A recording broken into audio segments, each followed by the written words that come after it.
Pagkatapos kong sunduin, pakainin yung aking mga alaga galing sa school, guys. Ito na naman ako, guys. Papunta naman akong mall ngayon. Magpapagupit kami nitong aso ko, guys. $100 every month ang yung grooming niya, guys. O, di ba? In 1 year, $1-2 lang naman yung gastos niya sa kanyang buhok. Buti pa itong aso, may maintenance. Ang yaya, wala. Ayan, magwiwi muna siya. Very good. Grabe, guys. Oh. Ang init-init lang naman dito sa Singapore, guys. Kung nag-iipon lang ako from the start, $100 in a month. Every month.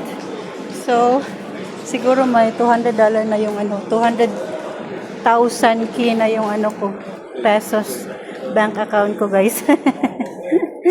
Ay, so, hindi pa naman huli ang lahat, guys. May time pa para mag-ipon. Kaya ikaw dyan, isip-isip mag-ipon din pag may time.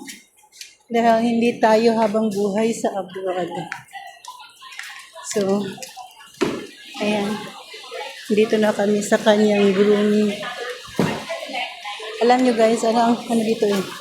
Nagugupit, Pinoy. Pinoy siya. Yes. Pinoy yung tagagupit dito na lalaki. Ewan ko lang kung siya ba yung naka-duty. Ngayon. So, andito na ako, guys. Ayaw niya magpagupit. Gusto niya umuwi.